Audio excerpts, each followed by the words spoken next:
সুপ্রিয় শিক্ষার্থী, আমরা গত ক্লাসে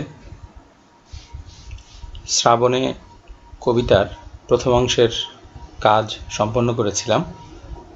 আজকে আমরা শ্রাবণে কবিতার দ্বিতীয় অংশের কাজ শুরু করতে যাচ্ছি। প্রথম অংশে আমি একক কাজ হিসেবে তোমাদেরকে একটি কাজ দিয়েছিলাম যে বর্ষাকালে তোমার প্রত্যেকের এলাকায় কি কি ধরনের পরিবর্তন সাধিত হয়। ঋতুগত পরিবর্তন, সময়গত পরিবর্তন, বর্ষাকালে কি ধরনের রূপের পরিবর্তন ঘটে সেগুলো নিয়ে লিখতে বলেছিলাম। আজকে আমরা এই শ্রাবণে কবিতার দ্বিতীয় অংশের কাজ শুরু করছি। দ্বিতীয় অংশের কাজে প্রথমে আমরা কিছু শব্দার্থ দেখার চেষ্টা করব। আমি কিছু শব্দার্থ দিয়েছি, এই শব্দার্থগুলো তোমরা বাক্যে প্রয়োগ করতে সমর্থ হও কিনা সে বিষয়গুলো নিয়ে বাসায় অবশ্যই চেষ্টা করবে। এই কবিতায় একটি আঞ্চলিক শব্দ আছে ছাদ। আমি এখানে ছবি দিয়েছি, নিশ্চয়ই তোমরা বুঝতে পারছো যে ছাদের একটি ছবি। তবে আরও কিছু বিষয় আছে এখানে, যেখানে ছাদ কৃষি বলে বাংলাদেশে একটি বিষয় প্রচলিত হয়ে গেছে। সেই ছাদ কৃষির একটা ছবি। তো ছাদ বলতে আসলে ছাদ বোঝাচ্ছে। জ্বর বলতে এখানে দেখো একটি শিশু কাতর অবস্থায় পড়ে আছে, অসুস্থ অবস্থায় পড়ে আছে, পীড়িত, আর্ত। তো এই জ্বর বলতে মূলত কাতরতা বোঝায় বা কাতর অবস্থাকে বোঝায়। আর পরের যে শব্দটা সেটা নিঝুম, নীরব বা নিঃশব্দ। আমরা একটি ছোট্ট বাচ্চাকে দেখতে পাচ্ছি যে সে নীরব বা নিঃশব্দ হওয়ার একটা ইঙ্গিত প্রদান করছে। পরে আরও কিছু শব্দার্থ নিয়ে আমরা কাজ করব। দেখো এখানে একটি ছবি আমরা দেখতে পাচ্ছি, বাতুল বা উন্মাদ। এই উন্মাদ শব্দের শাব্দিক যে অর্থ সেটা উন্মত্ত, ক্ষিপ্ত, কিন্তু কবিতায় শ্রাবণকে উন্মাদ বলা হয়েছে। কেন বলা হয়েছে সেটা আমি পাঠ বিশ্লেষণের সময় আলোচনা করব। এখানে আমি আক্ষরিক অর্থটাই দেওয়ার চেষ্টা করেছি, কিন্তু কবিতার মধ্যে এর যে তাৎপর্যগত আর একটা অর্থ আছে সে অর্থটা আমরা পাঠ বিশ্লেষণের সময় আলোচনা করব। এরপর একটি শব্দার্থ আছে বারিধার, অর্থাৎ জলের ধারা। তোমরা ছবিতে দেখতে পাচ্ছ জলের ধারা প্রবাহিত হচ্ছে। এখানে কিছু কাজ আমি দিয়েছি যে বাদলের ধারাপাত, জ্বর এবং নিঝুম, এই শব্দগুলো দিয়ে তোমরা বাক্য তৈরি করার চেষ্টা করবে এবং আরও যে নতুন নতুন শব্দগুলো আছে সেগুলো দিয়েও তোমরা ভাষায় বাক্য তৈরি করার চেষ্টা করবে। এবারে আসি আমরা কবিতার মূল অংশে, পাঠ বিশ্লেষণের অংশে। আমি প্রথম লেকচারে তোমাদেরকে বলেছিলাম যে আমরা প্রতিটি স্লাইডে বেশ কিছু ছবি অবমুক্ত হতে দেখব, বেশ কিছু ছবি ডিসপ্লেতে উন্মোচিত হতে দেখব। সেই ছবিগুলোকে খুব জোরালোভাবে মনোযোগ দিয়ে তোমরা লক্ষ্য করবে, কেননা ছবিগুলোর মধ্য দিয়ে আমি আগেও বলেছি যে একটি পাঠ 16 আনা যদি হয় তার 14 আনা এই ছবির মধ্য দিয়ে আজকে তোমরা বুঝতে পারবে। যেহেতু প্রকৃতির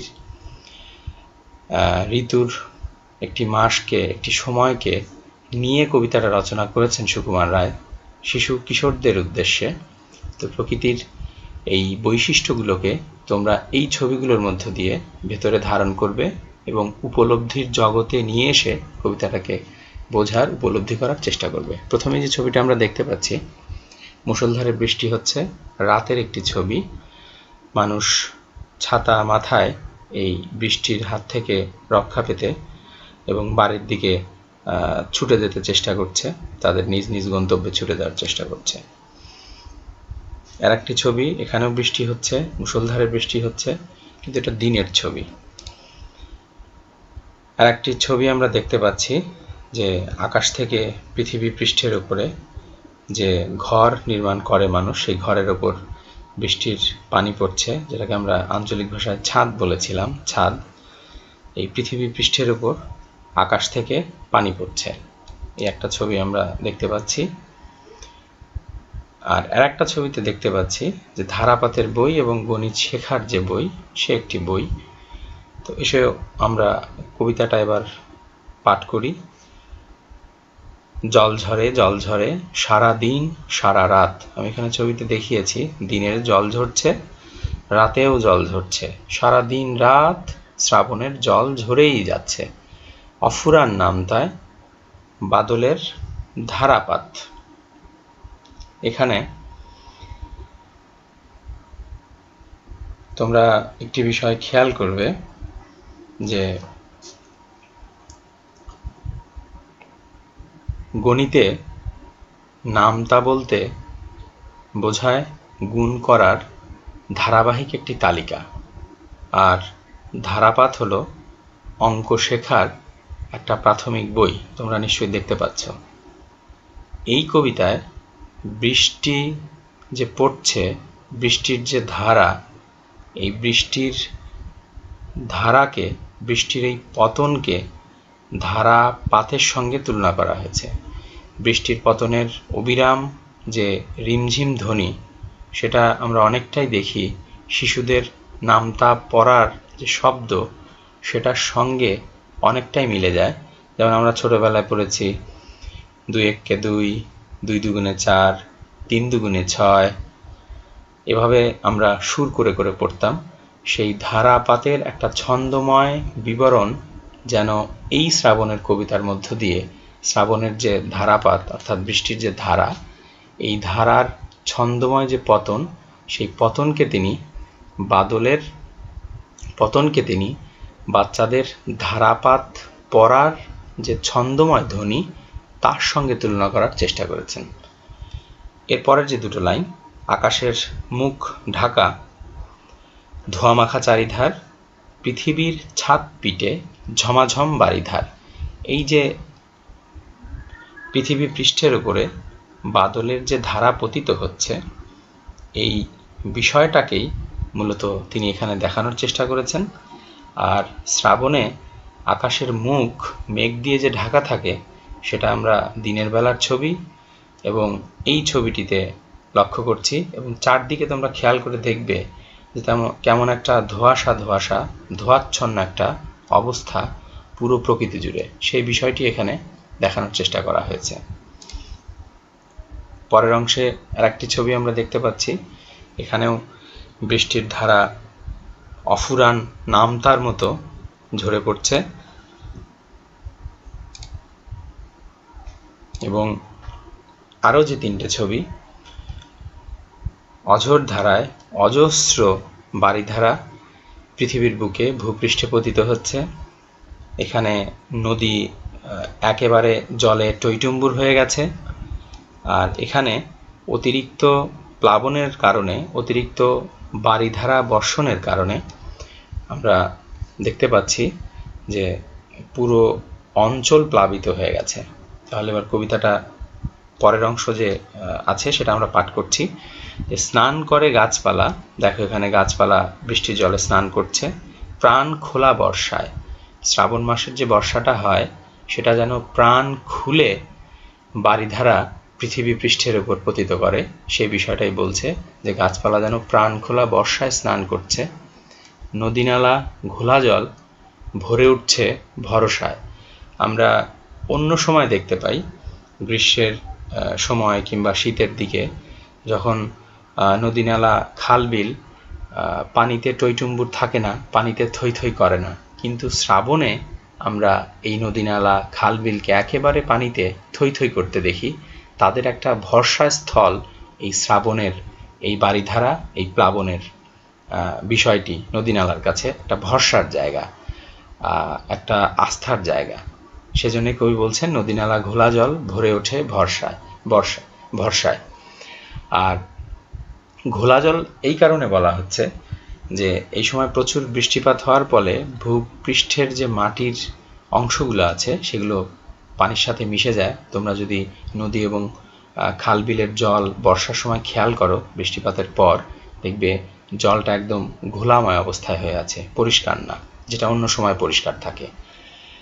উৎসব ঘনঘোর উন্মাদ শ্রাবণের, আমি আগেই বলেছিলাম যে উন্মাদ শব্দের অর্থ উন্মত্ত বা ক্ষিপ্ত, ওটা শাব্দিক অর্থ ছিল, কিন্তু শ্রাবণে কবিতার মধ্যে উন্মাদ বলা হয়েছে শ্রাবণের এই বৃষ্টিপাতকে, এবং এই বৃষ্টিপাত যেন কখনো শেষ হয় না, শেষ নাই বর্ষার প্লাবনের, এই যে সমস্ত অঞ্চলকে প্লাবিত করে দিয়েছে।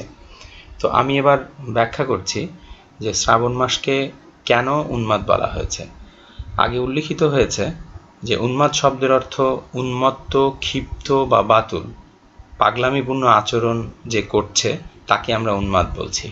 কিন্তু শ্রাবণ মাসে বৃষ্টির যে অবিরাম ধারা বর্ষিত হয়, এবং এতটাই বর্ষিত হয়, এতটাই ক্ষিপ্ত রূপে বর্ষিত হয়, একেবারে উন্মত্ত হয়ে বর্ষিত হয়, একেবারে উন্মাদের মতো বর্ষিত হয়, সেই বিষয়টি কবি এখানে বোঝাতে চেয়েছেন শ্রাবণকে উন্মাদ বলার মধ্য দিয়ে। অর্থাৎ আষাঢ় শ্রাবণ 2 মাস বর্ষাকাল, বর্ষার সময় বিশেষ করে শ্রাবণ মাসে অবিরাম বৃষ্টিপাতের ফলে কবির মনে হয় যে শ্রাবণ মাস যেন উন্মাদ হয়ে গেছে, পাগলের মতো আচরণ করছে, স্বাভাবিক আচরণ করছে না। স্বাভাবিক বৃষ্টিপাত একরকম, অস্বাভাবিক বৃষ্টিপাত একরকম। তো শ্রাবণে যে বৃষ্টিপাতটা হয় সেটা যেন উন্মাদ, পাগলের ক্ষিপ্ত এক ধরনের বারিধারা পতন বৃষ্টিপাত। আর যারা পাগল বা ক্ষিপ্ত তাদের যেমন কোনো দিকে খেয়াল থাকে না, যখন যা খুশি তাই করতে থাকে, যে কাজ করতে থাকে তো করতেই থাকে। তো এই শ্রাবণের উন্মাদনাকে কবি, এই শ্রাবণের এই অবিরাম বর্ষণকে কবি এই কারণে মূলত উন্মাদ বলতে চেয়েছেন। আমরা পরের অংশে যাই।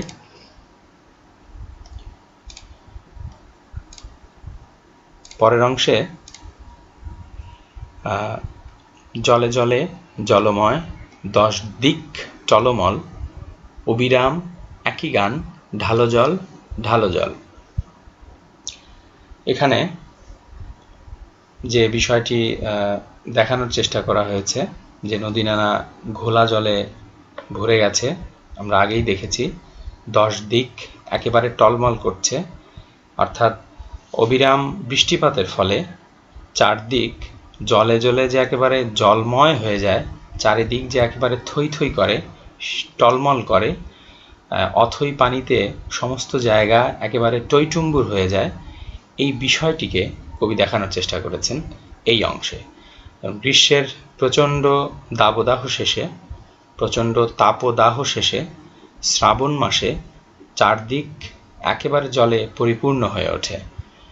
বর্ষার অবিরাম জলধারায় নদী নালা, খাল বিল, পুকুর, আরও যে ছোট ছোট জলাশয়গুলো আছে সবগুলো একেবারে কানায় কানায় পূর্ণ হয়ে যায়। মাঠ, ফসলের ক্ষেত সব তোমরা লক্ষ্য করে দেখবে যে জলে ডুবে যায়। তখন যেদিকে তাকানো যায় সেদিকেই কেবল জল আর জল, সব কিছু একেবারে জলে টইটুম্বুর হয়ে যায়, একেবারে যেন জলে টলমল করতে থাকে। কবি এই আলোচ্য উক্তিটির মধ্য দিয়ে মূলত এই বিষয়টি বোঝাতে চেষ্টা করেছেন। আর পরের যে লাইন, অবিরাম একই গান ঢালো জল ঢালো জল, শ্রাবণ মাসে এই যে ছবিটি দেখতে পাচ্ছ যে অবিরল ধারায় বৃষ্টির যে ধারাপাত আকাশ থেকে পৃথিবী পৃষ্ঠের উপর পতিত হয়, এটার যেন কোনো শেষ নেই, কোনো কমতি নেই, অবিরাম ধারায় পড়তে থাকে, এবং এটা যেন একটা গানের সুর লহরী তৈরি করে। সেজন্যই বলছে অবিরাম একই গান ঢালো জল ঢালো জল। এরপরে যে দুটো লাইন, যে ধুয়ে যায় যত তাপ, যেহেতু প্রচুর বৃষ্টিপাত হচ্ছে, আমরা আগেই বলেছি গ্রীষ্মের যে তাপদাহ দাবদাহ সেটা এই শ্রাবণের বর্ষার কারণে, এখানে একটি ছবি দেখতে পাচ্ছ যে প্রচণ্ড তাপের কারণে, তাপদাহের কারণে মাটি ফেটে চৌচির হয়ে গেছে, এই চৌচির ভাব ধুয়ে যায়, এই তাপ নিঃশেষ হয়ে যায়। গ্রীষ্মের যে জর্জরতা আছে, কাতরতা আছে, যে এক তাপদাহের যে একটা গরম অনুভবের যে একটা উপলব্ধি আছে, সেটি এই শ্রাবণ মাসে একেবারে ধুয়ে যায় রৌদ্রের স্মৃতিটুকু বিশ্বের। আমরা শ্রাবণ মাসে লক্ষ্য করব, তোমরা এখানে দেখো যে চমৎকার সূর্য উঠেছে। এই সূর্যের আলো যেন শ্রাবণ মাসে আমরা একেবারেই দেখতে পাই না, সেটা যেন আমাদের কাছে একেবারে স্মৃতি হয়ে যায়। অর্থাৎ সবসময় আকাশ মেঘাচ্ছন্ন থাকে, আগের ছবিগুলোতে তোমরা দেখেছো ধোঁয়াশাচ্ছন্ন থাকে, সূর্যকে দেখাই যায় না। সেজন্য কবি এখানে বোঝাতে চেয়েছেন যে রৌদ্রের স্মৃতিটুকু বিশ্ব থেকে যেন একেবারে মুছে যায় এই শ্রাবণ মাসে। পরবর্তী অংশে যাই আমরা।